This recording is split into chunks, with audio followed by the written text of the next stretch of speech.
আমি খুতবা দুরূদ শরীফের পর আপনাদের সামনে একদম পরিচিত একটি সূরা সূরাতুল ফিল তেলাওয়াত করছি। কি সূরা? সূরাতুল ফিল মানে আলাম তারা সূরা তেলাওয়াত করেছি।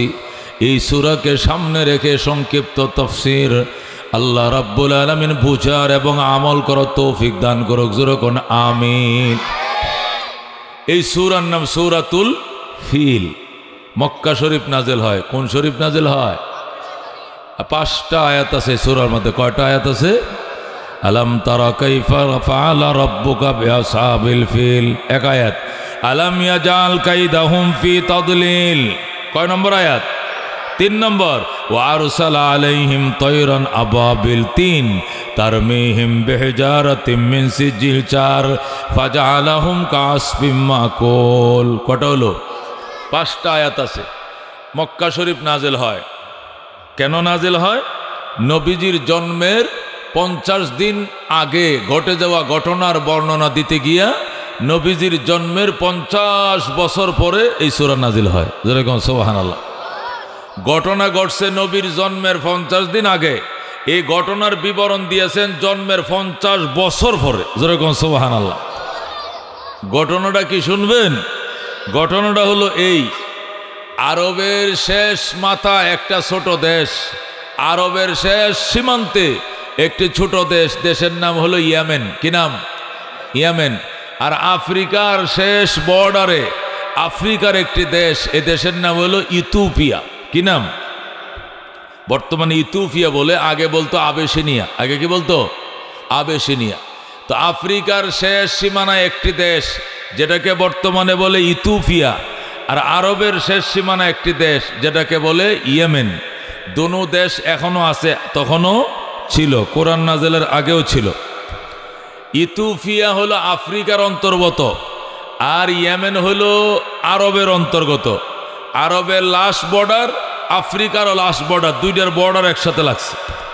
বাংলাদেশ যেরকম এই দুবাউরা দিয়া ইন্ডিয়ার সাথে বর্ডার, কথা কোন ঠিক কিনা? হালুয়াঘাট দিয়ে বর্ডার, ঠিক কিনা?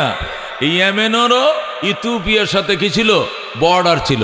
ইয়েমেন আর ইথিওপিয়া মানে আবেসিনিয়া পাশাপাশি বর্ডার। আচ্ছা, গেল দুইটা জিনিস জানলাম। ইয়েমেন হলো ইথিওপিয়ার থেকে 6 গুণ ছোট। কোন কয় গুণ ছোট? ইথিওপিয়া আবেসিনিয়া হলো ইয়েমেন থেকে 6 গুণ বড়। ইয়েমেনের কোনো সেনাবাহিনী নাই, বিমান বাহিনী নাই, নৌবাহিনী নাই, তবে ইথিওপিয়ার সেনাবাহিনী আছে, পুলিশ আছে। ইথিওপিয়ার রাজার নাম হলো বাদশাহ নাজ্জাশী। কি নাম? নাজ্জাশী হলো ইথিওপিয়ার কেন নাম? রাজার নাম। আর তার যে সেনাবাহিনী আছে, সেনাবাহিনীর প্রধানের নাম হলো আরিয়াত। কি নাম? আরিয়াত। আলিফ রা ইয়া আলিফ তোয়া, আরিয়াত। সেনাবাহিনীর প্রধানের নাম হলো আরিয়াত। প্রেসিডেন্টের নাম হলো নাজ্জাশী। প্রেসিডেন্টের নাম কি? নাজ্জাশী। দ্বিতীয় সেনা অফিসার যিনি আরিয়াত রিটায়ার্ডে গেলে পরবর্তীতে যিনি সেনাবাহিনীর প্রধান হবেন, ওনার নাম হলো মেজর জেনারেল আব্রাহা। কি নাম? মেজর লেফটেন্যান্ট জেনারেল কি? আব্রাহা। উনি আরিয়াত রিটায়ার্ডে গেলে তখন সে আবার নতুন করে কি হবে? সেনা প্রধান হবে। তাহলে 3টা জিনিস নাম মনে রাখতে হবে। একটা নাম হলো প্রেসিডেন্টের নাম কি? নাজ্জাশী। সেনা প্রধানের নাম আরিয়াত। সহকারী সেনা প্রধানের নাম হলো আব্রাহা, মেজর জেনারেল আব্রাহা। নাজ্জাশী বলল তার সেনা প্রধান আরিয়াতকে, হে আরিয়াত, আমার জীবনের শখ শৌখিনতা আউশ ফুর্তি যা আছে সব পূরণ করছি জীবনে, একটাও বাদ দেই নেই, কিন্তু একটা বুড়াকালে একটা আউশ আমার বাকি আছে, এটা পূরণ করতে হবে। আরিয়াত বললেন, জাহাপনা, কি আউশ? কি? আমার মন চায় আমার বগলের নিচে ছোট একটা দেশ ইয়েমেন, এটাকে আমার দেশের ভিতরে নিয়ে আসো, এটাকে দখল করো, দখল করে ইয়েমেনের পতাকা নামাও, নামায় আবেসিনিয়ার পতাকা ওড়াও, মানে স্বাধীন সার্বভৌম ইয়েমেন বলতে কোনো কিছু থাকবে না। এটা কি ইথিওপিয়ার কি হবে? অঙ্গরাজ্য হয়ে যাবে। এটা তুমি কি করে দিতে পারবা? তখন আরিয়াত বলল, জাহাপনা, 2টি শর্ত সাপেক্ষে আপনার মনের আশা আমি পূরণ করতে পারবো। কয়টা শর্ত? 2টা শর্ত। 1 নম্বর শর্ত হলো, আমার যে সহকারী সেনা প্রধান আছে মেজর জেনারেল আব্রাহা, সে কিন্তু আমার কথাবার্তা শুনতে চায় না। এই সেনা অফিসারটা অত্যন্ত ঘাড়তেরা অফিসার। ঘাড়তেরা অফিসার হওয়ার কারণে সেনা প্রধানের কমান্ড সে মানতে চায় না। এই জন্য আপনার কাছে আমার অনুরোধ, আপনি মেজর জেনারেল আব্রাহাকে একটু ডেকে আনবেন, আইনে বলবেন সে যেন আমার হুকুম অক্ষর অক্ষরে মাইনা চলে। নাজ্জাশী বললেন এর কোনো ব্যাপার না, আমি তাকে বলবো না, যাও বলবো। আচ্ছা, এইটা যদি আপনি বলে থাকেন তাহলে আরেকটা শর্ত আছে, সেই শর্তটা হলো এই, আমি যদি ইথিওপিয়া দখল করে দেই, আবেসিনিয়া দখল করে দেই, তাহলে সেটা তো আমাদের দেশের অঙ্গরাজ্য হয়ে যাবে, মানে এটা আবেসিনিয়ার অঙ্গরাজ্য হয়ে যাবে, ইয়েমেন বলতে কোনো দেশ থাকবে না, তাই তো? অঙ্গরাজ্য চালানোর জন্য তো কি লাগবে? মুখ্যমন্ত্রী লাগবে, গভর্নর লাগবে, আমাকে সেই গভর্নরের দায়িত্ব দিতে হবে। মানে আমি আরিয়াত হব কি গভর্নর, আর মেজর জেনারেল আব্রাহাকে বানাইবেন সেনাপ্রধান। এই শর্তটা করলো কে? সেনাপ্রধান আরিয়াতে। তখন বাদশাহ নাজাশী বলল, যাও তোমার শর্ত আমি মানলাম, তুমি দেশ দখল করে দিলে তোমাকে এই দেশের কি বানাবো? গভর্নর বানাবো, আর আব্রাহাকে সেনাপ্রধানের দায়িত্ব দেব। বাস পরের দিন সকালে যুদ্ধ শুরু হয়ে গেছে, তুমুল লড়াই শুরু হয়ে গেছে। লড়াই হইয়া এক পর্যায়ে ইয়েমেনকে দখল করে নিয়েছে কে? ইথিওপিয়ার সেনারা, আফ্রিকার সেনারা আরবের ইয়েমেন দেশটাকে দখল করে নিয়েছে, এবং ইয়েমেনের প্রত্যেকটা শহরে নগরে 144 জারি করে আবিসিনিয়ার পতাকা উড়াইছে, আর ইয়েমেনের পতাকা নামায় দিছে। ইয়েমেন বলতে আর কোনো রাষ্ট্র নাই, এখন এটা আবিসিনিয়ার অঙ্গরাজ্য হয়ে গেছে। কলকাতা যেরকম ইন্ডিয়ার একটা অঙ্গরাজ্য, বুঝেন না? কলকাতা যেরকম ইন্ডিয়ার কি একটা প্রদেশ, এই ইয়েমেনও হয়ে যাবে ইথিওপিয়ার একটা প্রদেশ। তখন বাদশাহ নাজাশীর দরবারে আরিয়াত এবং এই মেজর জেনারেল আব্রাহা, তারা দুইজন দেশ দখল করার পরে তারা ফুলের তোড়া নিয়ে প্রেসিডেন্টের সাথে দেখা করতে গেলেন। জাহাপনা, আপনার মনের আউস ছিল, আপনার মনের আশা ছিল আমরা ইয়েমেন দখল করে দিব, আমরা ইয়েমেন দখল করেছি, এবং ইয়েমেনের উপরে আমরা আবেসিনিয়ার পতাকা উড়িয়ে দিয়েছি। এটা বর্তমানে আবেসিনিয়ার অঙ্গরাজ্য হয়ে গেছে, প্রদেশ হয়ে গেছে। জাহাপনা, আপনি আমাকে গভর্নর বানান। তো নাজাশী বলল, তোমাকে তো গভর্নর আমি আগেই বানানোর প্রতিশ্রুতি দিয়ে রাখছি, এখন যাও তোমাকে বানায় দিলাম। যেই বলছে তোমাকে গভর্নর বানিয়ে দিলাম, তো মেজর জেনারেল আব্রাহা বিদ্রোহ ঘোষণা করলো। সে বলল, আমি মানি না, আপনি ইয়েমেনের গভর্নর হবেন। কয়, হ, আমাকে আগেই কথা ছিল প্রেসিডেন্টের সাথে, আমাকে গভর্নর বানাবে, তোমাকে সেনাপ্রধান বানাবে, আজকে থেকে তুমি সেনাপ্রধান, আমি গভর্নর। বাদশাহ আব্রাহা বলল, আমি মানি না, আমাকে গভর্নর বানাইতে হবে। তুমি সেনাপ্রধান আছো এটাতেই থাকো, আমাকে গভর্নর বানাইতে হবে। কেন?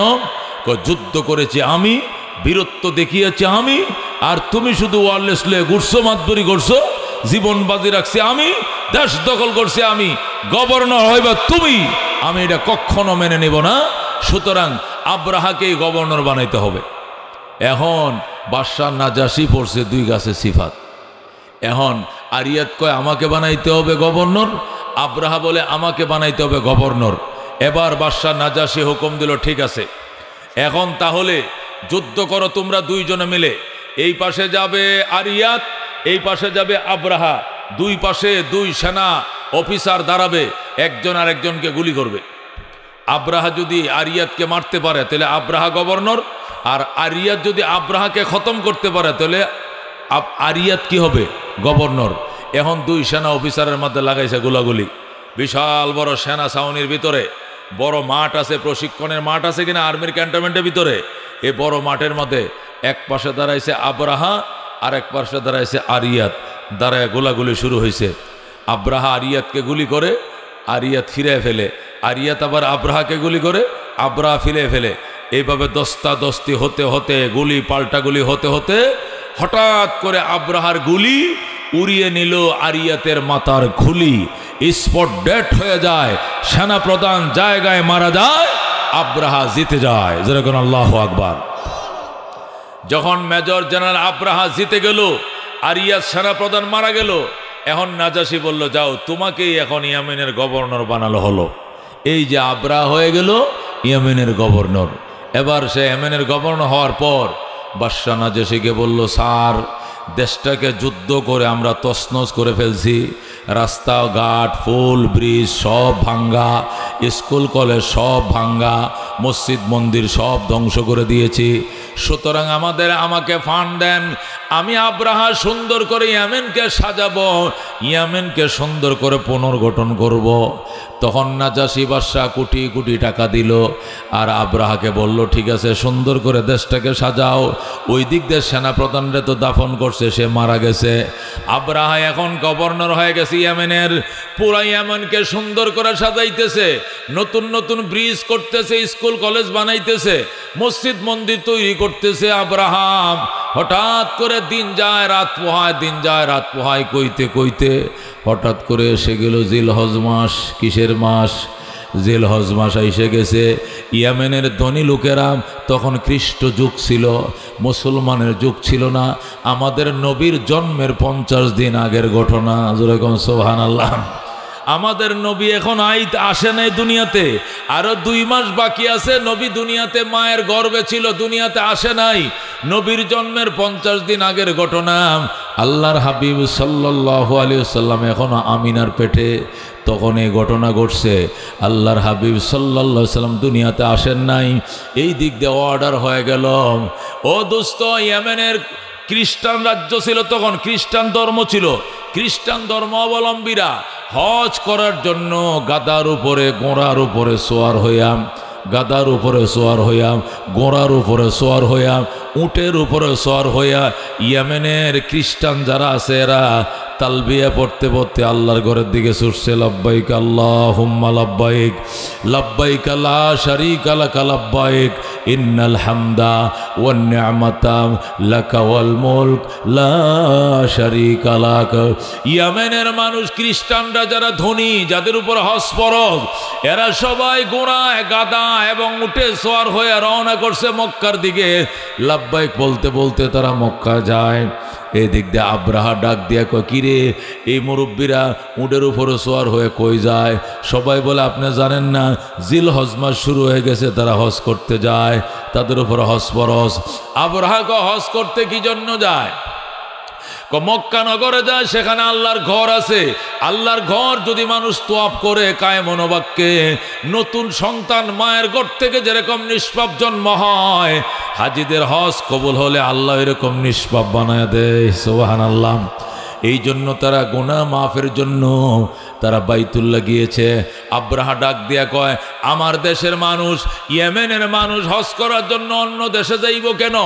আমি এই দেশে বাইতুল্লাহ বানাবো, এই দেশে কাবা ঘর বানাবো। তখন ইয়েমেনের মানুষরা বলল, আল্লাহর ঘর তো একটা, আল্লাহর ঘর তো 2টা হয় না। আল্লাহর ঘর জমিনে একটা, আকাশে একটা, আরশে আজিমে একটা। যেরকম আল্লাহু আকবার। 7 আসমানের উপরে বাইতুল মামুর, বাইতুল মামুরের উপরে আরশে মহল্লা, এর সোজা বরাবর নিচে জমিনে হইল বাইতুল্লাহ। এছাড়া আল্লাহর আর কোনো ঘর নাই। আল্লাহর বাড়িতে একটা ঘর, আকাশে একটা ঘর, জমিনে একটা ঘর, এছাড়া আর তো কোনো ঘর নাই। কিন্তু আব্রাহা বলল, আমরা ঘর বানাবো। আব্রাহা পরিষ্কার ঘোষণা করলো, আমরা আলাদা ঘর তৈরি করতেছি। আমরা কেন মক্কায় যাব হজ করার জন্য? এসে দামি পাথর দিয়া ঘর এই দেশে বানাবো। আল্লাহু আকবার। দুশ্মন করছে কি, জোর করে দেশটা দখল করার পর এবার সে আল্লাহর ঘর বানাবে। পৃথিবীর থেকে দামি দামি পাথর আনছে, আইনা ইয়েমেনের রাজধানী সানা নগরীতে সে আল্লাহর ঘর বানাইছে। আল্লাহর ঘর বানায়াম সে নাজ্জাশী বাদশারে খবর দিছে, কয় স্যার আপনি আইতে হইব, আয়া ঘরটা উদ্বোধন করে দিতে হবে। আপনি উদ্বোধন করে দেওয়ার পরেই আমরা সবাই তোয়াফ আরম্ভ করে দিব, জীবনের গুনাহ মাফ হয়ে যাবে। দোস্ত, এই যে কাজ শুরু করছে আব্রাহাম, ইয়েমেনের মানুষ কিন্তু রাজি না। ইয়েমেনের মানুষের ভিতরে সব ক্ষোভ জমে রইছে। ইয়েমেনের মানুষকে দেখো, আল্লাহর ঘর তো একটাই, সেটা হইল বাইতুল্লাহ মক্কা নগরে, এছাড়া তো আল্লাহর কোনো ঘর নাই। কিন্তু শয়তানের বাচ্চা শয়তান, হে নাকি আবার আল্লাহর ঘর বানাইছে। এই দেখে এ দুস্থ, দামি ঘর বানাইছে, সে দামি পাথর দেয়া ঘর বানাইছে, বানাইয়া নাজ্জাশীর কাছে সংবাদ পাঠাইছে, জাহাপনা আপনি একটু আসেন, কেন্দ্রীয় সরকার আসেন, আপনার মাধ্যমে আমরা আল্লাহর ঘরের 2য় ইউনিট আমরা উদ্বোধন করব। নাজ্জাশী টাইম দিয়েছে, সোমবার দিন আসবে। কিবারে? সোমবার দিন আসবে, দুপুরে উদ্বোধন হবে। এই জন্য রবিবার দিনে সুন্দর করে দেশকে সাজাইছে, ফুলের তোলা দিয়া লাইটিং, গেটিং, তোরণ নির্মাণ করে, একটু পরে পরে শুধু গেট আর গেট। মন্ত্রী আইলে, মিনিস্টার আইলে যেরকম গেট দিয়ে একটু পরে পরে, এইভাবে গেট দিয়া সাজাইছে। এ দোস্ত, খেয়াল করে শুনেন, যখন গেট দিয়ে সে সাজাইছে, এই মুহূর্তে ইয়েমেনে মক্কার একদল যুবক, এরা কাবা শরীফের প্রতিবেশী, আল্লাহর ঘরের প্রতিবেশী, এরা আল্লাহু আকবার কুরাইশের বংশধর। এরা ব্যবসা করার জন্য ইয়েমেন আইছে। ব্যবসার জন্য কোথায় আসছে? ইয়েমেন আসছে। আইসা দেখে ইয়েমেন সুন্দর করে সাজাইছে। এরা কয়, কিরে ইয়েমেনবাসী, তোদের দেশ এত সুন্দর করে সাজাইছে কেন? তোদের দেশে কি? আমগো দেশে কেন্দ্রীয় সরকার আইতেছে, নাজ্জাশী আইতেছে। কয় কেন? কয় আব্রাহা খোদার ঘর বানাইছে, উদ্বোধন করতে আইতেছে। মক্কার যুবকদের মাথার রক্ত, পায়ের রক্ত মাথায় উঠে গেছে। এরা ডাক দেয়া কয়, খোদার ঘর জমিনে মাত্র একটা, সেটা হলো আমগো দেশে মক্কা নগরে। সে আবার নকল ঘর বানাইছে। আমাদের জীবনে এক ফোঁটা রক্ত থাকতে নকল ঘর উদ্বোধন করতে দিব না, উদ্বোধন করতে দিব না। এই বলে মক্কার যুবকেরা শপথ করছে, আল্লাহ তোমার ঘরের বিকল্প ঘর যারা বানাইছে, এই ঘর যে কোনো বিনিময়ে আমরা অপমান অপদস্থ করব, সোমবার দিন এই ঘর উদ্বোধন করতে আমরা দিব না, দিব না। আল্লাহু আকবার। এই 9 জন যুবক রাত্রিবেলায় ওই গেছে ঘরের মধ্যে, যায়া দেখে ডিউটি বসায় রাখছে, শত শত সোলজার বসায় রাখছে, পুলিশ বসায় রাখছে, খোদার ঘর পাহারা দেয়। 9 জন যুবক গেছে, যায় বলছে আমরা আল্লাহর ঘর দেখতে আইছি। দেখো দূরের থেকে দেখো। ভিতরে ঢুকিয়ে দেখবো। কয় না, এটা সোমবার দিন উদ্বোধন হবে, প্রেসিডেন্ট নাজ্জাশী সাহেব আসতেছেন, উনি আইসা উদ্বোধন করে দিয়া গেলে এরপরে পাবলিক ঢুকতে পারবে, এর আগে পাবলিক ঢুকা নিষেধ। যুবকরা কয় না, আমরা একটু ঢুকতেই হবে, আমরা বিদেশে মানুষ, আমরা মক্কার থেকে এই দেশে ব্যবসার জন্য আইছি, আমরা আল্লাহর ঘরের প্রতিবেশী, এই ঘরটা না দেখলে আমাদের মন জুড়াবে না, আমাদেরকে ঢুকতে দিতেই হবে। কিন্তু যারা সিপাহী ছিল, যারা ডিউটিতে ছিল, তারা ঢুকতে দিতে চাইতেছে না। তখন যুবকরা ডিউটিরত যারা ছিল, এদের সব কয়টার হ্যান্ডকাপ লাগাইয়া এক জায়গায় বান্ধে তৈছে, মুরগির খামালের মতো এক জায়গায় বাইন্দা রাইকা। এরপরে মক্কারে 9 জন যুবক ওই ঘরের ভিতরে ঢুকছে।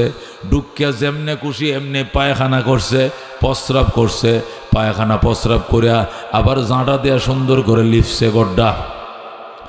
একবারে লিপা দুর্গন্ধ কইরা, ও দুস্থ বুজুর্গ খেয়াল করে শুনো, এই 9 জন যুবক আল্লাহর ঘর যেটা বানাইছে কে? আব্রাহা। আসলে তো এটা আল্লাহর ঘর না, কথা ঠিক কিনা? এই আব্রাহার ঘরের ভিতরে ঢুইকা প্রস্রাব পায়খানা কইরা, প্রস্রাব পায়খানা দেয়া মাখায়া, লাডা বানায়া, মাডা বানায় আবার গড্ডা লিপছে। লিপে এমন দুর্গন্ধ করছে, কইরা এরপরে গেছে, কয় গেলাম, সোজা চলে গেছে মক্কায়। আল্লাহর ঘরে যায়, কয় আল্লাহ জীবনের নাজাতের জন্য কিছু করতে পারি নাই, একটা কাজ করছি, সেটা তুমি নাজাত হিসাবে কবুল করে লও। ইয়া আল্লাহ, তোমার ঘরের বিরুদ্ধে যারা ঘর বানাইছে, এদের ঘরের পরিণতি এমনটাই হবে।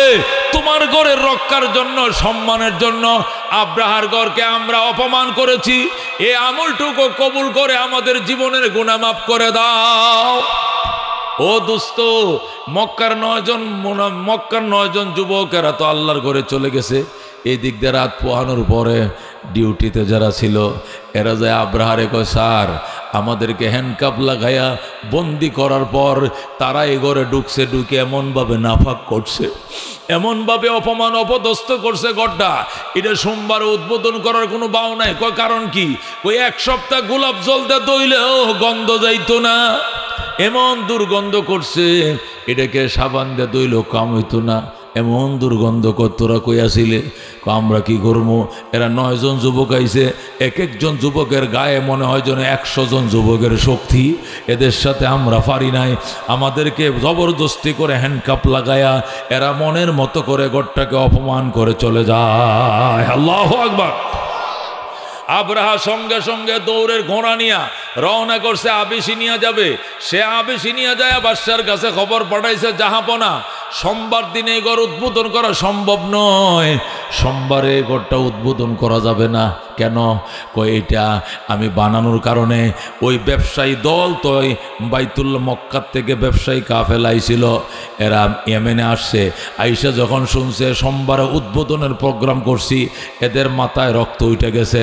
এরা এই ঘরটাকে অপমান অপদস্থ করছে। তোমার সিপাহীরা কোথায় ছিল?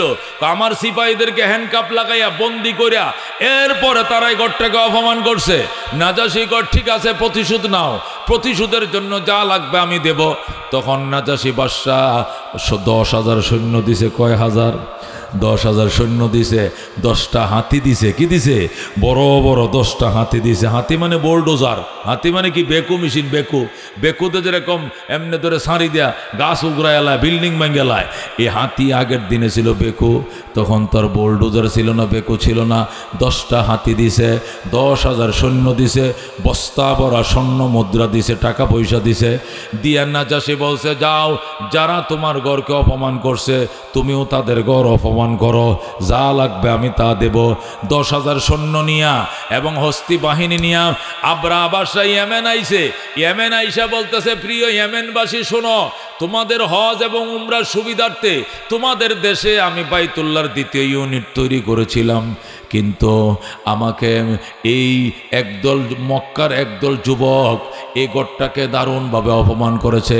গড়টাকে প্রেসিডেন্ট উদ্বোধন করতে পর্যন্ত দেয় নাই। এই জন্য যারা আমার ঘর অপমান করছে আমিও তাদের ঘর ভাঙতে যাইতেছি। যেরকম নাউজুবিল্লাহ, আমিও যাইতেছি মক্কায়। ওরা যে গড়ের উপরে গর্ব করে, এই গড়ের একটা ইট রাখবো না, সব মাটির সাথে মিশিয়ে দেব। যেরকম নাউজুবিল্লাহ। এই বলে যখন আব্রাহা ইয়েমেনে বক্তব্য দিল, ইয়েমেনের যুবকরা হুঙ্কার দেয়া প্রতিবাদ শুরু করে দিল আর বলল, বেঈমানের বাচ্চা, দেশটা দখল করছস অস্ত্র ঠেকায়া, আমাদের সেনা নাই, তোরা সেনাবাহিনী দিয়া দেশ দখল করছস। আমার দেওয়ালে ফিট লেগে গেছে, ধৈর্যের সীমানা আছে, ধৈর্যের বাঁধ ভেঙে গিয়েছে, আর আমরা সহ্য করব না। আমাদের দেওয়ালে ফিট লেগে গেছে। বেঈমানের গোষ্ঠী, তোরা আল্লাহর ঘরের বিকল্প ঘর বানাইছস, এই জন্য তোর ঘরকে অপমান অবদস্ত করছে। তাই বলে তুই আল্লাহর ঘর ভাঙতে যাইবি? আল্লাহর ঘর আমাদের কলিজার টুকরা, আমাদের গায়ে এক ফোঁটা রক্ত থাকতে তোরে মক্কার দিকে যাইতেই দিব না, দিব না, দিব না। আল্লাহু আকবার। ইয়েমেনের যুবকরা রাস্তার পাশে শুয়ে পড়ছে। ইয়েমেন থেকে মক্কার দিকে যাওয়ার জন্য যে রাস্তা আছে, এই রাস্তার উপরে শুয়ে পড়ছে, একটারেও যাইতে দিব না, সব শুয়ে পড়ছে। কোন দিক দিয়ে যাইবে? যে দিক দিয়ে হাতি নিয়ে বের হবে, আমাদের শরীরের উপর দিয়ে হাতি চালায় যাইতে হবে। কিন্তু আব্রাহা ছিল লৌহ মানব, আব্রাহা ছিল সিংহ পুরুষ, আব্রাহা ছিল লৌহ মানবের মায়া দয়া বলতে কিছু ছিল না। হাজার হাজার যুবকের গায়ের উপর দিয়ে হাতি চালায়া শত শত যুবকরে শহীদ করেও সে রওনা করছে। সে যাবেই যাবে। ইয়েমেন থেকে একটা লোকও যায় নাই, শুধু নাজাসি বাদশার 10,000 সৈন্য আর 10টা হাতি নিয়ে সে রওনা করছে। যখন দেখা গেছে শত শত যুবকরে শহীদ করেও সে যাইতেছে, সে অপরতিরুদ্ধ, তার গতিপথ সে বদলায় না। এই সময় করছে কি, খ্রিস্টান যুগ ছিল, আমাদের নবীর জন্ম সেখানে হয় নাই, ওই সময় খ্রিস্টান যুগ ছিল। খ্রিস্টানদের প্রধান পাদ্রী যিনি ছিলেন, ইয়েমেনের প্রধান যিনি পাদ্রী ছিলেন, উনি গোটা ইয়েমেনের খ্রিস্টানদেরকে গির্জার মধ্যে ডাকলেন, ডাইকা বললেন, সবাই গির্জার মধ্যে আসো, সবাই মিলে আব্রাহার বিরুদ্ধে বদদুয়া করব, আল্লাহর কাছে সাহায্য চাইব। হাজার হাজার যুবকরে শহীদ করে ফেলেছে, আল্লাহর ঘর ভাঙতে যাবে, আল্লাহ অবশ্যই তারে সেই পর্যন্ত পৌঁছতে দেবে না। আসো সবাই মন্দিরে ঢুকো, গির্জায় ঢুকো, মোনাজাত হবে। হাজার হাজার পাদ্রীরা এবং যারা খ্রিস্টান ছিল ধর্মগুরুরা সব ঢুকছে। আল্লাহু আকবার। গির্জার ভিতরে ঢোকার পর মোনাজাত শুরু হয়ে গেছে। আল্লাহ, ও আল্লাহ, তোমার ঘর আমাদের কলিজার টুকরা, তোমার ঘর আমাদের অনুপ্রেরণা, তোমার ঘর না দেখলে বছরে একবার আমাদের কলিজা ঠান্ডা হয় না। সে আল্লাহর ঘরে যাইতে পারে না, 3 দিন পর্যন্ত এক জায়গায় ঘুরতেছে। ঘুরতে ঘুরতে এদের খাবার শেষ হয়ে গেছে। যখন খাবার শেষ হয়ে গেছে তখন এরা এলাকায় যে মক্কার রাখালরা যে উট বেড়া দুম্বা চালাইতেছিল, ওই বেড়া দুম্বা যেগুলোকে ঘাস খাওয়াইতেছিল, এই বেড়া দুম্বাদেরকে তারা অ্যারেস্ট ধরে নিয়ে গেল। আব্রাহার বাহিনী বেড়া দুম্বা নিয়ে গেছে। যখন বেড়া দুম্বাগুলো নিয়ে গেছে, এই বেড়া দুম্বার মালিক ছিলেন নবীর দাদা আব্দুল মুত্তালিব। সুবহানাল্লাহ। নবী এখন আসে নাই দুনিয়াতে, মায়ের গর্ভে আছে নবীজি। নবীজির দাদা তো দুনিয়াতে আছে, কথা কোন ঠিক কিনা? নবীর দাদা আব্দুল মুত্তালিব, যিনি আল্লাহর ঘরের মুতাল্লি, কাবা ঘরের সভাপতি মুতাল্লি যিনি, ওনার কাছে রাখালরা দৌড়ে যায়, কয় স্যার আমাদের ছাগল বকরিগুলো ধরে নিয়ে গেছে। কয় ক্যাডাম? কয় ওই ইয়েমেন থেকে একদল জালেম বাদশা আইছে, বিরাট বড় বাহিনী লইয়া, সাথে আছে বড় বড় হাতি, এদের ফেডের খাবার শেষ হয়ে গেছে, কানাউল্লা ধরছে, ঘুরতেছে, এরা আমাদের ছাগলগুলো ধরে নিয়ে গেছে। আব্দুল মুত্তালিব কয় জলদি যা, আমি আইতেছি। একটু পরে আব্দুল মুত্তালিব দৌড়ের গোড়া দিয়ে মিনায় পৌঁছে যায়। জোরে আল্লাহু আকবার। সেখানে যায় দেখে আব্রাহা নামক এক বাদশা হাতির পিঠে বসে রইছে। হাতির পিঠের উপরে বসা আব্রাহা। নবীর দাদা আব্দুল মুত্তালিব জিজ্ঞাসা করলেন, মান আনতুম, তোমরা কারা? কন্যা হানু আহলুল ইয়েমেন, আমরা ইয়ামেনি সেনাবাহিনী, আমরা ইয়ামেনি ফোর্স, আমরা ইয়েমেনের রাজা। মা আপনারা আইনা তুরিদুন, আপনারা কোথায় যাবেন? নুরিল মক্কা, মক্কায় যাব। কেন? লিমা, কেন মক্কায় যাইবেন? কেন? লিনুহদিমা বাইতাল্লাহ, আল্লাহর ঘরকে ধ্বংস করতে যাবো। হুজুরে নাউজুবিল্লাহ, তোমরা আল্লাহর ঘর ধ্বংস করতে যাইবা? ঠিক আছে যাও। নবীর দাদা আব্দুল মুত্তালিব কয়, আমি কিন্তু ওই ঘরের মুতল্লি, তারপরে আমি কোনো বাধা দিব না। যদি পারো ভাঙতে যাও, আর যদি ফিরাইতে পারে ঘরের মালিক ফিরাবে, আমার কোনো আপত্তি নাই। আল্লাহু আকবার। আব্দুল মুত্তালিব ডাক দিয়ে বললেন, শুনেন আমার একটা কথা। কয় কি কথা? কয় আমার একটা ঘর আছে, মাটির ঘর, আল্লাহর ঘরের পাশে আমার একটা মাটির ঘর আছে, এটা আমার ঘর, আমি গরিবের ঘর, এই ঘরটাও কোনো ভাঙবেন কি না? কয় আব্দুল, তোর বলতেছে বাদশাহ আব্রাহা বলতেছে, কয় না আমরা অন্য কোনো ঘর ভাঙবো না, শুধু আল্লাহর ঘরটা ভাঙবো। আব্দুল মুত্তালিব ডাক দিয়ে কয়, আমার ঘরটা যদি ভাঙতে মন চায় তাহলে বলো, গিরা গাইটা দিমু, হাত পোসমাইরা দিমু, একটারও হাত এবং হাড্ডি নিয়ে ফেরত যাইতে দিব না, একটাও যাইতে দিব না, হাড্ডি গুড্ডি ভেঙ্গে চুরমার করে ফেলবো। শুধু ডাক দিতে দেরি হবে, কোরাইশের লক্ষ লক্ষ যুবকরা লাঠি সুডা নিয়ে বের হতে দেরি হবে না। আমার ঘরটা ভাঙবে কিনা? কয় না স্যার, আপনারটা ভাঙবো না, আমি আল্লাহর ঘর ভাঙতে আইছি। না আব্দুল মুত্তালিব নবীর দাদা কো, আল্লাহর ঘর ভাঙলে আমার তো মাথা ব্যথা নেই, নিজের খাইয়া মানুষের কামলা দেওয়ার সময় আমার নাই। এই ঘরের আলাদা মালিক, আমার ঘরের আলাদা মালিক। যদি এই ঘরের মালিক থাকে তাহলে তার ঘর সে হেফাজত করবে, এই নিয়ে আমার টেনশন নাই। যাও, জলদি যাও, জলদি যাও। আল্লাহু আকবার। আব্দুল মুত্তালিব বলে, আমি শুনেছি তোমাদের সোলজাররা নাকি আমার রাখাল থেকে ছাগল বকরি নিছে, কতটা সত্য কিনা? কয় হ্যাঁ, কয়েকটা ছাগল বকরি তো ধরছে, আমরা 3 দিন পর্যন্ত এখানে ঘুরতেছি, রাস্তা খুঁজে পাই না, কানা হইলা ধরছে, এই জন্য খাবার গেছে ফুরাইয়া, এই জন্য বলছিলাম কয়েকটা ছাগল ধরার জন্য। কার ছাগল ধরছে? এটি আমার ছাগল। আমার একটা ছাগলের পশম ধরলেও তোমাদের রেহাই নাই, একটারও যাইতে দিব না, সব কয়টারে দৌড়ে এখানে রাইখা দিব। জোরে করে আল্লাহু আকবার।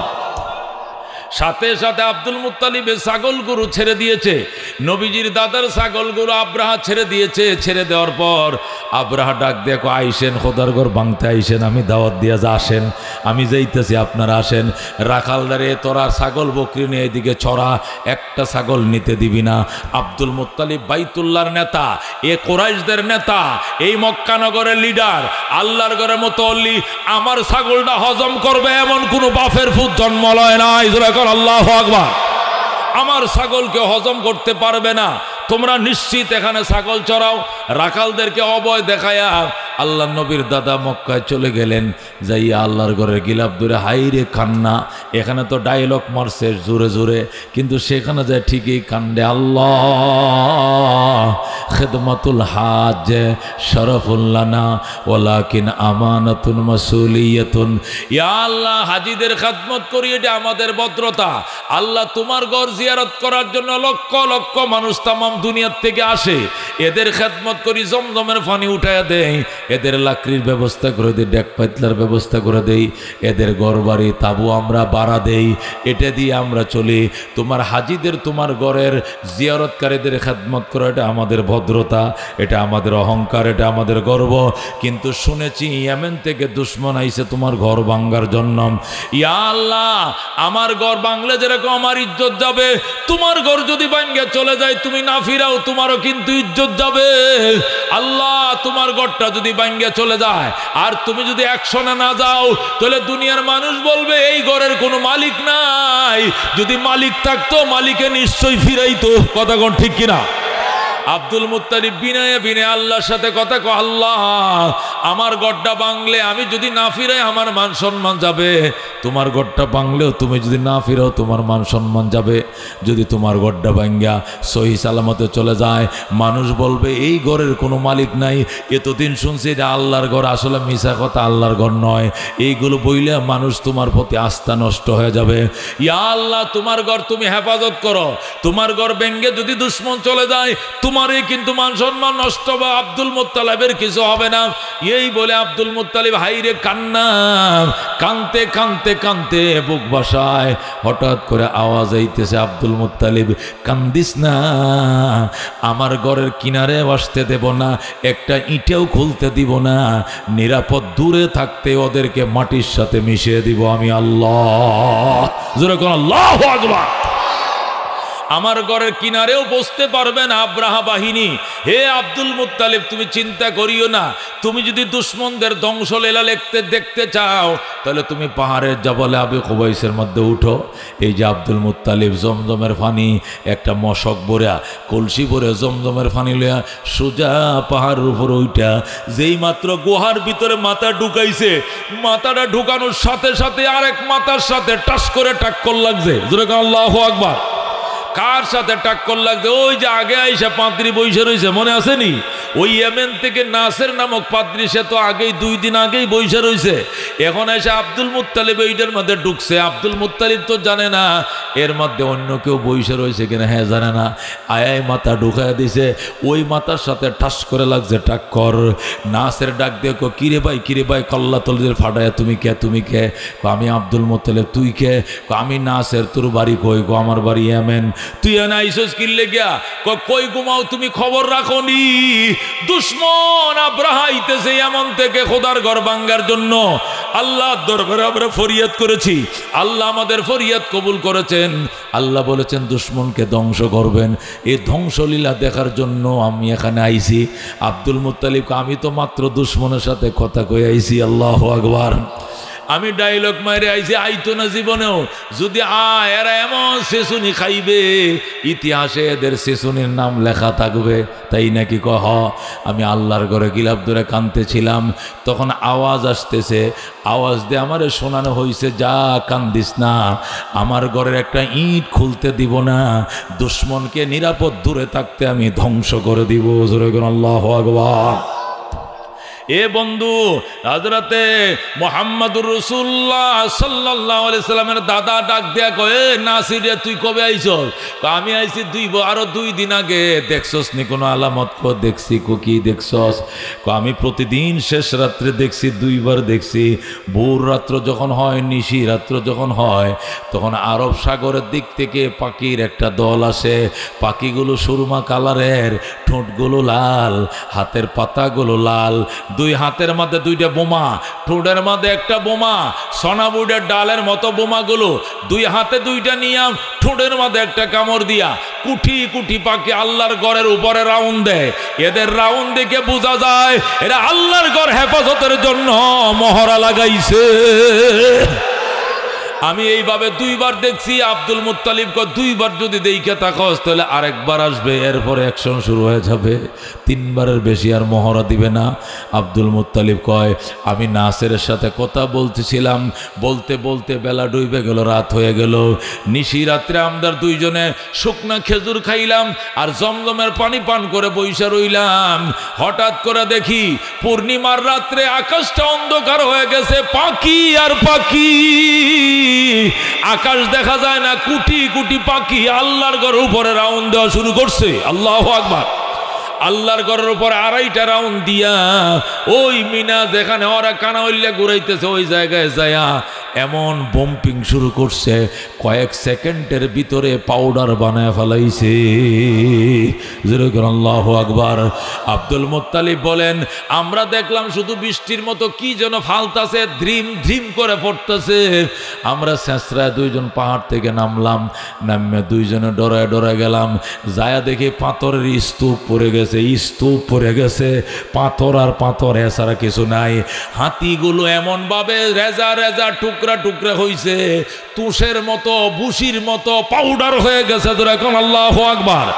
হাড্ডিগুলো পর্যন্ত চুনি চুনি হয়ে একদম গুঁড়া গুঁড়া পাউডার বালির মতো হয়ে গেছে।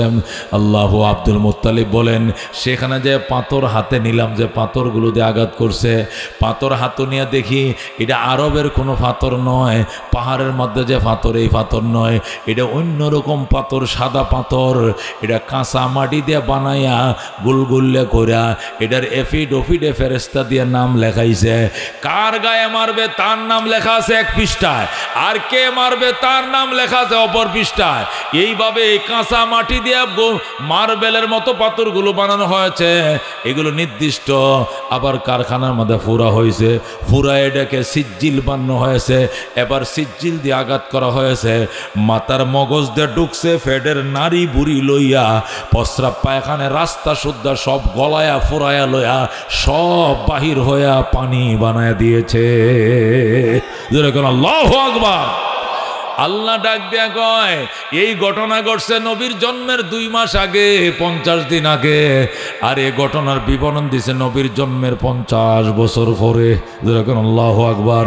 নবী জন্ম হলেন, জন্ম হওয়ার পর 40 বছর কাটাইলেন, 40 বছর বয়সে তিনি নবী হলেন। নবী হওয়ার 10 বছর পরে সূরা ফিল নাজিল হয়। আল্লাহ বলেন আলাম তারা কাইফা ফাআলা রাব্বুকা বিআসহাবিল الفيل ألم تر كيف فعل ربك بأصحاب الفيل ألم يجعل كيدهم في تضليل وأرسل عليهم طيرا أبابيل ترميهم بحجارة من سجيل فجعلهم كعصف مأكول।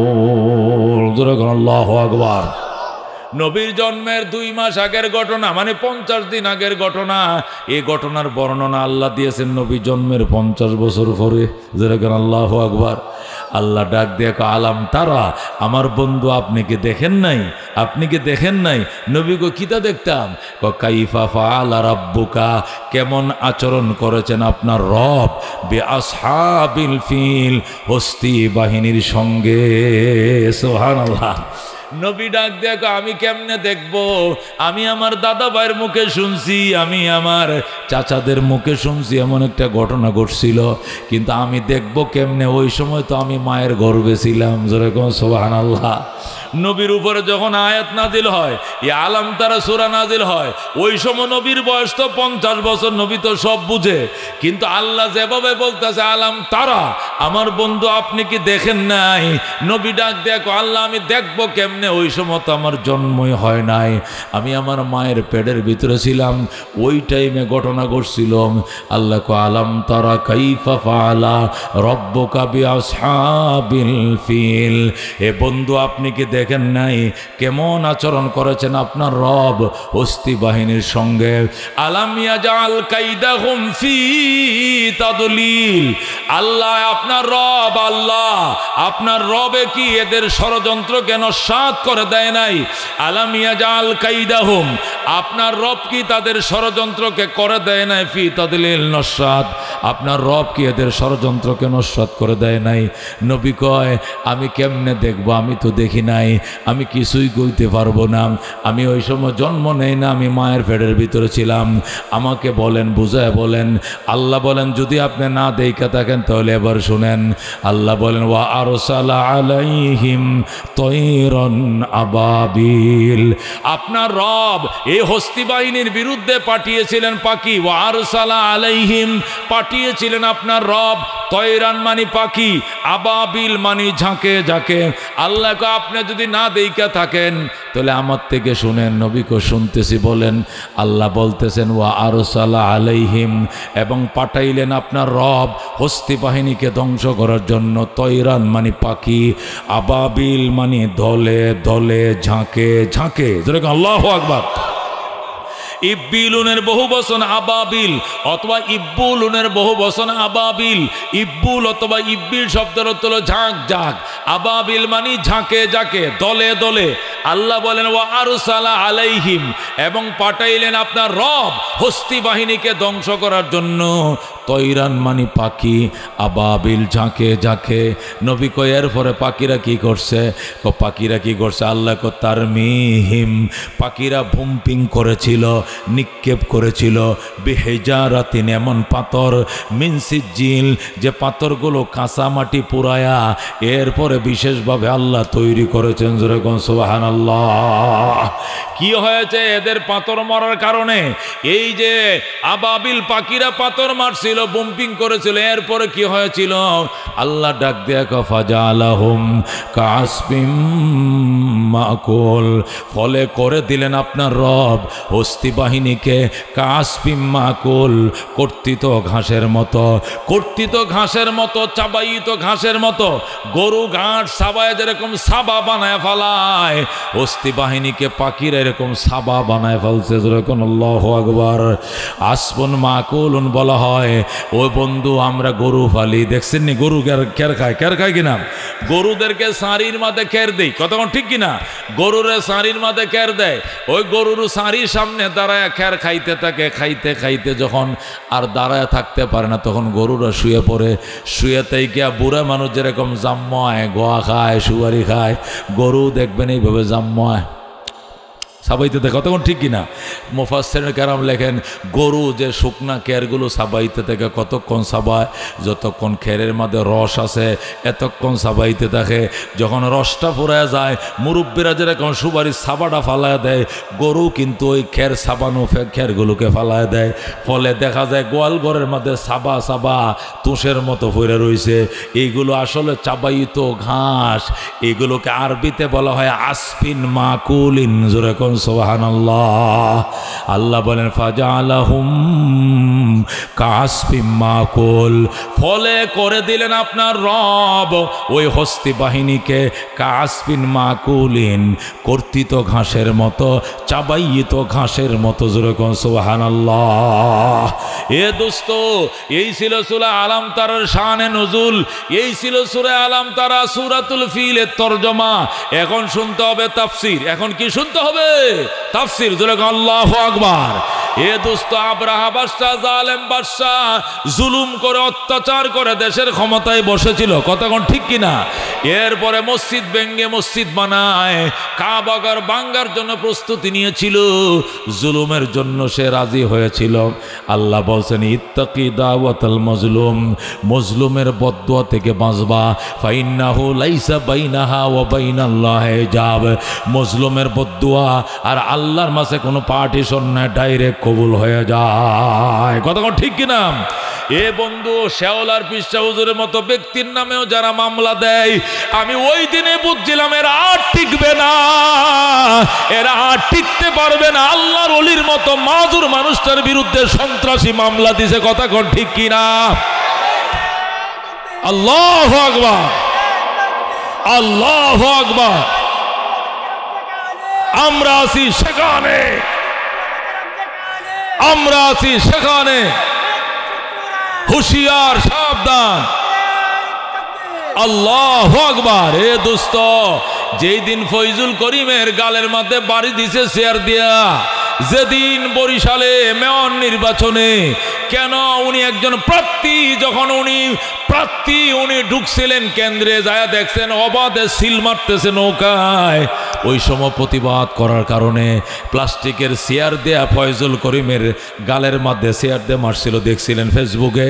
আর ওই সময় আল্লাহর ওলি বলছিল, আল্লাহ তোমার জমিনে এতদিন আমার রাইখো, তোমার জমিনে যেন দেইকে যাইতে পারি, জালেমের প্রথম দেইকে যাইতে পারি।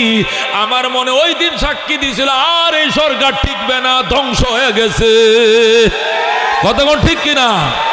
আল্লাহ সার দেয়, ছেড়ে দেয় না। বিএমপি, সে মুসলমান বিএমপি মামলা খাইছে, জেলে গেছে রাজনৈতিক কারণে। কিন্তু উলামায়ে কেরাম কোন রাজনীতি করে মিয়া? উলামায়ে কেরাম রে প্রতিহিংসার কারণে জেলে নিছে। এটা ছোট বাচ্চা, আপনাদের পূর্বদলার সন্তান রফিকুল ইসলাম মাদানিরে নিছে, কথা কোন ঠিক কিনা? এ দোস্ত, এদেরকে নিয়ে উলঙ্গ কইরা মেয়েদের সাথে ছবি তুলাইছে, বিড়ি খাওয়াইছে, এমন কোন অপকর্ম নাই যা জোর করে করায় নাই। এরা নাবালেগ থাকতে কোরআনের হাফেজ হয়ে গেছে রফিক, কতক্ষণ ঠিক কিনা? যখন সে কোরআনের হাফেজ তখন সে বালেগ হয় নাই, এরা বালেগ হওয়ার পরে জীবনে হাঁটুর উপরে কাপড় তুলে নাই, অথচ এদেরকে উলঙ্গ করে গোপন অঙ্গের মধ্যে কারেন্টের শর্ট দিছ।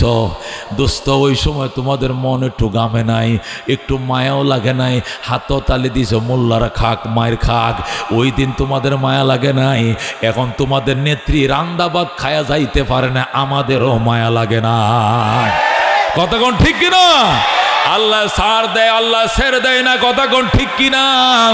ওই দিন এই ছোট বাচ্চাটার মাম আমি মাহফিল করতে আইছিলাম, আল্লাহু আকবার, ওদের বাড়ির নদীর ওই পারে আমি একটা মহিলা মাদ্রাসা মাহফিল করতে আইছিলাম, আল্লাহু আকবার। তখন তার আম্মা হাইরে কান্না আমার দেখিয়া, হুজুর দোয়া করেন আমার কলিজাটা ফাইটা যায়, আমার ফুতের লেগে কলি। আমি কতভাবে সান্ত্বনা দিছি, যতই সান্ত্বনা দিয়ে আরো হাউ মাউ করে কান্দে, মারে খালালে কয়েক বহুত বুঝাইছি। এইরকম হাজার হাজার মায়ের সন্তানকে কষ্ট দিয়েছ। মামুনুল হকের নামে ওই মামলা দিয়েছে নারী নির্যাতনের। এখন তো নারী নির্যাতনের মামলা নাই। কথা কোন ঠিক কিনা? মামুনুল হককে বলছে সে নাকি মানিব্যাগ চুরি করছে। মামুনুল হক মানিব্যাগ চুরি করছে এই কথাটা মানুষ দূরের কথা, ইবলিস শয়তানও বিশ্বাস করবে না। কথা কোন ঠিক কিনা? ও দোস্ত, এইটাকে বলে জুলুম। ইত্তাকি দাওয়াতাল মাজলুম ফাইন্নাহু লাইসা বাইনাহা ওয়া বাইনাল্লাহি হিজাব। আল্লাহ কো মজলুমের বদদুয়া থেকে বাইসো, মজলুমের বদদুয়া নিও না, কেননা মজলুমের বদদুয়া এবং আল্লাহর আরশের মাঝখানে কোনো পার্টিশন নাই, ডাইরেক্ট কবুল হয়ে যায়। তোমার কাছে অস্ত্র আছে, তোমার পুলিশ বাহিনী ছিল, তোমার পেটুয়া বাহিনী ছিল, তোমার কাছে অস্ত্র ছিল, তোমার যুবলীগ ছিল, সন্ত্রাস লীগ ছিল, কত লীগ ছিল। কথা কোন ঠিক কিনা? আমাদের চোখের পানি ছিল, আর কিছু দরকার নাই। কথা কোন ঠিক কিনা? আমাদের চোখে ছিল পানি, তোমাদের হাতে ছিল অস্ত্র। আমরা এই পানি দিয়ে জয় করছি, আর এই অস্ত্রই তোমাদেরকে ক্ষয় করে দেশ থেকে তাড়িয়ে দিয়েছে। কথা কোন ঠিক কিনা? আল্লাহ রাব্বুল আলামিন নিজেই বলেন, আনা ইনদা মুনকাসিরাতিল কুলুব, ভাঙ্গা অন্তরওয়ালার সাথে আমি আল্লাহ আছি। কথা কোন ঠিক কিনা? ভাঙ্গা অন্তরওয়ালার সাথে কে আছে? আনা ইনদা মুনকাসিরাতিল কুলুব, ভাঙ্গা অন্তরওয়ালা আল্লাহ আছে। এই উলামায়ে কেরামের সাথে আল্লাহ ছাড়া কেউ নাই। কথা কোন ঠিক কিনা? এই উলামায়ে কেরামের সাথে আল্লাহ আছে না নাই? মায়ে খরম সাব সুজো আতে সুন্দর কাবাজন সাকিনে বুতখানা বাসি মর্দম হাজারি মকুন। আল্লাহর ডাক দেখো, মদ খা, গাঞ্জা খা, বাজারে আগুন দে, মসজিদ জ্বালা, এত পাপ হবে না। মানুষের অন্তরে আগুন জ্বালাইস না, এই থেকে তুই আর কোনোদিন রেহাই পাবি না। কথা কোন ঠিক কিনা? কাবা বুনিয়াদে খলিলে আজরাজ, দিল বা বুনিয়াদে জলিলে আকবরাজ। কাবা বুনিয়াদে খলিলে আজরাজ, দিল বা বুনিয়াদে জলিলে আকবরাজ। কাবা বানাইছে আজরের ছেলে খলিলুল্লাহ, আর অন্তরটা বানাইছে ডাইরেক্ট আল্লাহ। কথা ঠিক কিনা? এই অন্তরে কাউকে আঘাত দিও না মুসলমান। তোমার যদি যতই বড় শক্তি থাকে, আমার শক্তি আছে, আমার লাডি আছে, আমার ই আছে, ওই আছে, আল্লাহ কিচ্ছু কাম হইতো না। যেখানে খাইবে এখানে আঁকবে, এখানে ঘুমাইবে, জাগায় খাওয়ামো, জাগায় আগামো, জাগায় মোথামো। আমি আল্লাহ লুলা বানায়া পুঙ্গ বানায়া শোয়া রাখতে 1 মিনিট সময় লাগবে না। অনেক মুরব্বীরা এমন ছিল, বেলা উঠার আগে 3 কাঠা জমিন হামাল দিত। কথা কোন ঠিক কিনা? আজকে জমিনে আইল বান্দা দূরের কথা, হামাল দেওয়া দূরের কথা, বিদেশি কম্বল গাও দিয়ে ঘুমায়, এরপরে জুতা পরে, মোজা পরে, এরপরে এহে করে কাশে। বুড়ি কো কি গো, সেরায় কম্বল ফাটাইছে বিদেশ থেকে, এরপরও কাশো। কম্বল দিয়ে আর রুইয়ের তোষক দিয়া লাভ নাই, এ বয়স হয়েছে, এখন আর রক্ত গরম হবে না। কথা কোন ঠিক কিনা? এই জন্য দুস্থ উলামায়ে কেরাম যেখানে থাকবে আমরা সেখানে থাকবো। উলামায়ে কেরাম এটা ফরস পাথর। কি পাথর? ফরস পাথর কাকে বলে? যে পাথরের সাথে নরমাল পাথর রাখিয়া দিলে ওই পাথরটা সোনা হয়ে যায়। জোরে আল্লাহু আকবার। ফরস পাথর কাকে বলে? যে পাথরের সাথে নরমাল পাথর একসাথে ফেসায় খাটের তলে তুলে দিলে সকালবেলা ঘুম থেকে উঠে দেখবা ওই নরমাল পাথরটাও স্বর্ণ হয়ে গেছে। একে বলা হয় ফরস পাথর।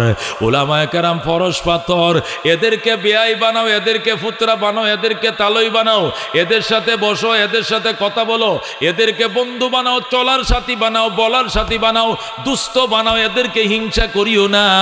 এদের সাথে উঠা বসার কারণে তুমি একদিন আল্লাহওয়ালা হয়ে যাইবা, হাসরের ময়দানে তুমি আলেমদের সাথে হাসর পাইবা। কথা কোন ঠিক কিনা? দোস্তরে একটা উলামায়ে কেরাম আল্লাহ এত পাওয়ার দিয়েছে, এরা যে দোয়া করবে আজ নয় কাল সাথে সাথে এই দোয়া কবুল হয়ে যাবে। কথা কোন ঠিক কিনা? ওই সুলতান মাহমুদ গজনবী রহমতুল্লাহ আলাই আফগানিস্তানের বাদশা ছিলেন। সুলতান মাহমুদ গজনবী উনি একদিন রাষ্ট্রীয় সফর করে আসতেছেন কাবুলে। কাবুলে যখন রাষ্ট্রীয় সফর করে আইতেছে, হঠাৎ করে দেখতে পাইছে কাবুলে রাষ্ট্রীয় সফর করে আসার টাইমে সুলতান মাহমুদ গজনবীর ঘটনা আল্লামা কারি তৈয়ব সাহেব রহমতুল্লাহ আলাই খুতবাতে হাকিমুল ইসলামের মধ্যে লেখে, সুলতান মাহমুদ গজনবী ওই কান্দাহার থেকে রাষ্ট্রীয় কাজ করে কাবুলে ঢুকবে। যখন সে কাবুলে ঢুকবে, ঢুকার টাইমে দেখে কাবুলের যে পৌরসভার লাইট আছে, এই পৌরসভার লাইটের নিচে বৈশা একটা ছেলে আল্লাহর কোরআন পড়তেছে। যেরকম সুবহানাল্লাহ। দুস্থ বলতেছিলাম সুলতান মাহমুদ গজনবী আফগানিস্তানের বড় পাওয়ারফুল বাদশা ছিলেন। আল্লামা কারি তৈয়ব সাহেব খুতবাতে হাকিমুল ইসলামের মধ্যে ঘটনা লেখছেন, সত্য ঘটনা না হইলে আল্লাহু আকবার, কারি তৈয়ব সাহেব কোনোদিন তার খুতবাতের মধ্যে আনতেন না। তিনি বলেন সুলতান মাহমুদ গজনবী রাত্রিবেলায় মন্ত্রী পরিষদ নিয়ে কাবুলে ঢুকবেন। কাবুলে কি করবেন? কাবুল হলো আফগানিস্তানের রাজধানী। কাবুলে যখন ঢুকবেন দেখলেন যে পৌরসভার লাইট যে জ্বালায় রাখছে, লাইটের তলে ফুসমাসিয়া দিন এক সেরা বইয়া কোরআন শরীফ পড়তেছে আর কাঁপতাছে, শীতের সুইটার মুইটার কিচ্ছু নাই। সুলতান মাহমুদ গজনবী ওই সময় তোর ফাজারও গাড়ি ছিল না, গোড়া দিয়ে যাইতেছে, গোড়ার থেকে লাফ দিয়ে নামছে, নামে সেরাডারে বুকের সাথে ফাঞ্জা মেরা ধরছে। যেরকম সুবহানাল্লাহ।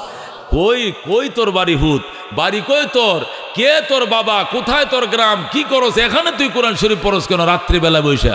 ছেলেটা ডাক দেখো, হুজুর ওই যে পাশে গ্রামটা দেখা যায়, ওখানে একটা মাদ্রাসা আছে, ওই মাদ্রাসা আমি পড়ি, ওই গ্রামে আমার বাড়ি, আমি এতিম, আমার বাবা নাই, আমার মা আছে, তুমি এখানে কোরআন শরীফ পড়ো কেন? আমি ছাত্র ভাইদের হারিকেনের মধ্যে কোরআন শরীফ পড়ি, কিন্তু 10টা বাজে ছাত্র ভাইরা যখন ঘুমায় যায় হারিকেনও নিভায় ফেলায়। এখন আমারে আর 10টার পরে পড়তে দেয় না। হারিকেন দেখছেন না আপনারা? আমরা সারাটা জীবন হারিকেনে পড়ছি। আমরা লেখাপড়া শেষ করার পরে কারেন্ট আইছে দেশের মধ্যে, আমাদের যে লেখাপড়া হাটাদারি মেঘলে পড়ছে হারিকেন দেয়। তা হারিকেনের মধ্যে কমপক্ষে 2 জন পড়া যায়। কয়জন? এই পাশে হারিকেন আলো যদি এই পাশে বসে, ওই পাশেও আলো থাকে কিনা, ওই পাশে একজন, আর ক্রাইসিস করে বইলে 4 জনে বহন যায়। 2 পাশের আলোটা ক্লিয়ার হয়, আর ডান্ডাগুলোর কারণে 2 দিকের আলোটা একটু ঝাপসা হয় আর কি। কিন্তু ইচ্ছা করলে 4 জনে পড়া যায়। আমরা 4 জনে পড়ছি, 3 জনে পড়ছি, 2 জন তো পড়ছি। হারিকেনটা যখন তারা নিবায় ফেলে তখন আমারে পড়তে দেয় না। আমি কি করব? আমার পড়া মেধা কম, 2টা পৃষ্ঠা সকালে বিনা লুকমায় শোনাইতে হবে, নতুবা হুজুর আমার কানো ধরে দাঁড় করে রাখবে। এই জন্য 10টার মধ্যে আমার পৃষ্ঠা শেখা হয় না, আমি হাফিজি পড়ি। এই জন্য কোরআন শরীফটা লইয়া সরকারি লাইটের নিচে এসে বইছি। সুবহানাল্লাহ। সুলতান মাহমুদ গজনবী ডাক দেখো, বাজান তুমি আমার সঙ্গে চলো। গোড়ার উপরে উঠে জোর করে নিয়ে গেছে। নিয়া সুলতান মাহমুদ নিজের রাষ্ট্রীয় যে গদি আছে প্রেসিডেন্টের গদির মধ্যে নিয়ে বসাইছে। বসায় কয়, আজকের থেকে তুমি আফগানিস্তানের বাদশাহ। এ ভূত তোরে বাদশাহ বানাইছি, যা তুই বাদশাহ। না আঙ্কেল, আমি বাদশাহ নয়, আমি তালিবুল ইলম, আমি কোরআনের হাফেজ হইতে চাই। আল্লাহু আকবার। আমার এই বাদশাহীর দরকার নাই, আমার যেখান থেকে আনছিলেন সেখানে পৌঁছায় দিয়ে আসেন। সুলতান মাহমুদকে পৌঁছায় দিব। দাঁড়াও, হারিকেন কিনলে কয় টাকা লাগে? কয় 5 টাকা। 1 মাসে তেল খরচ কয় টাকা? কয় 5 টাকা। তোমার শীতের কাপড় কই নাই? আমার আব্বা নাই, আমি এতিম, আমার কাপড় কিনে না কেউ নাই। কয় টাকা লাগে? জ্যাকেট কিনলে কয় 5 টাকা। এইভাবে তার তেল খরচ 5 টাকা। সারা মাসের খরচের হিসাব নিয়ে কারি তৈয়ব সাহেব লেখেন 1 বছরের হিসাব করছে কইরাম।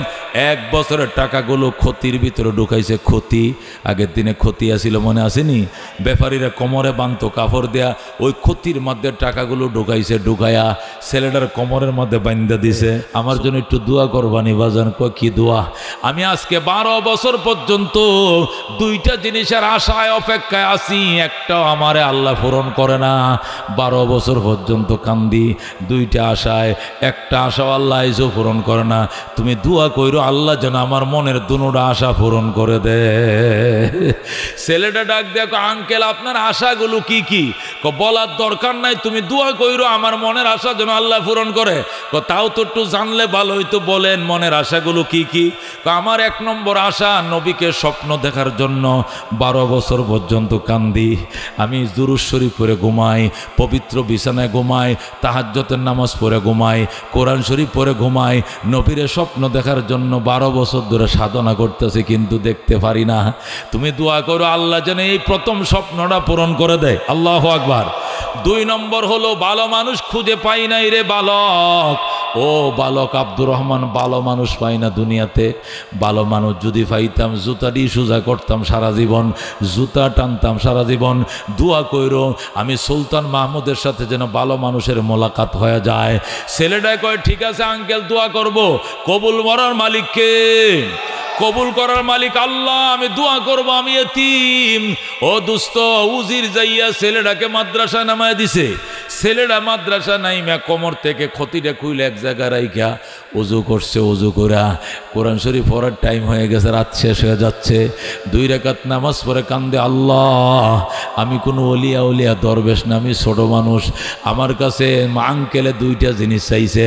আল্লাহ আমারও জীবনে 2টা জিনিস চাওয়া ছিল। একটা ছিল আমার জীবনে যদি একটা হারিকেনের মালিক হইতে পারতাম, আরেকটা আশা ছিল যদি আমি একটা জ্যাকেট কিনতে পারতাম।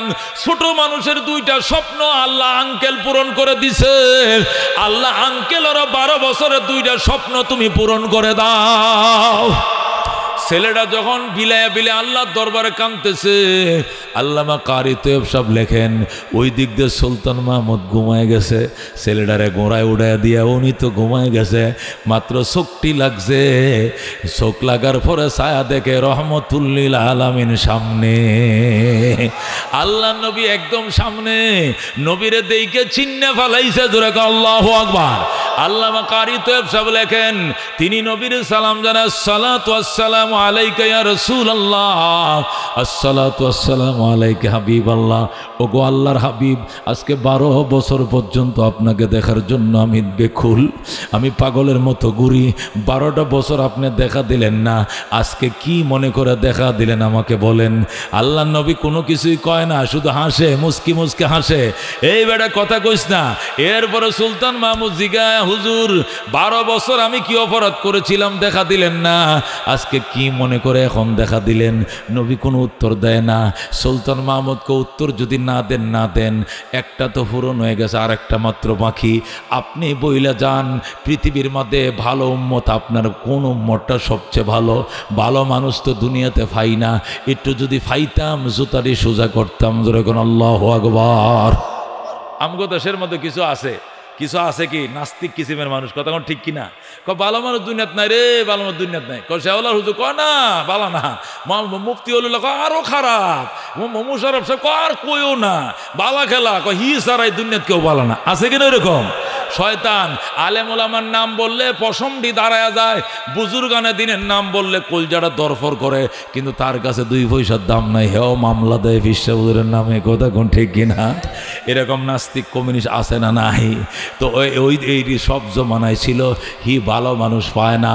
এবার ডাক দিয়া কয়, নবী ডাক দিয়া কয়, সুলতান মাহমুদ আর আশা কি? আরেকটা আশা আমার আপনারা দেখার আশা ছিল, দেখছি কলজা সদ্য হইছে। আরেকটা আশা, ভালো মানুষ যদি পাইতাম। নবী গো পণ্ডিতেম করো মিয়া, নিজেরা অনেক বড় পণ্ডিত মনে করো। আমি তো বুঝছিলাম তুমি জ্ঞানী, আসলে তোমার ভিতরে জ্ঞান নাই। তুমি কি এখনো বুঝো নাই ভালো মানুষ কারে কয়? বুঝি নাই। এ মিয়া 12 বছর পর্যন্ত কান্দ নবীকে দেখার জন্য, আমি তোমারে দেখা দেই নাই। কিন্তু আজকে জাতির শ্রেষ্ঠ সন্তান কোরআনের পাখি ভালো মানুষটা যখন 2 হাত বাড়াইছে, আমি নবী মদিনায় টিকতে পারি না।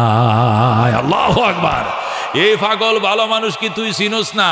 এই যে কোরআনের পাখিটারে হারিকেনের টাকা দিছ, কম্বল কেনার টাকা দিছে, এরাই তো ভালো মানুষ। কেমনে? আমি তো নবী দুনিয়াতে বলে গেছি, খাইরুকুম মান তাআল্লামাল কুরআন ওয়া আল্লামা। তোমাদের মধ্যে উনি ভালো মানুষ যে নিজে কোরআন শিখে অন্যকে শিখায়। আল্লাহু আকবার। আমি কি ভালো মানুষের সংজ্ঞা দিয়ে আসি নাই দুনিয়াতে? এখনো কেন তুমি ভালো মানুষ পাও না? এই কথা বলার সাথে সাথে সুলতান মাহমুদ মাথা হেড করে দিছে, মাথা নিচু করে দিয়ে গো সর্বনাশ, ঠিকই তো, খাইরুকুম মান তাআল্লামাল কুরআন ওয়া আল্লামা, এটা তো নবীর দুনিয়াতে ঠিকানা দিয়েই গেছে ভালো মানুষের। যারা নিজে কোরআন শিখে অন্যকে শেখায় এরাই জাতির শ্রেষ্ঠ সন্তান, সর্বোত্তম মানুষ। জোরে কোন আল্লাহু আকবার।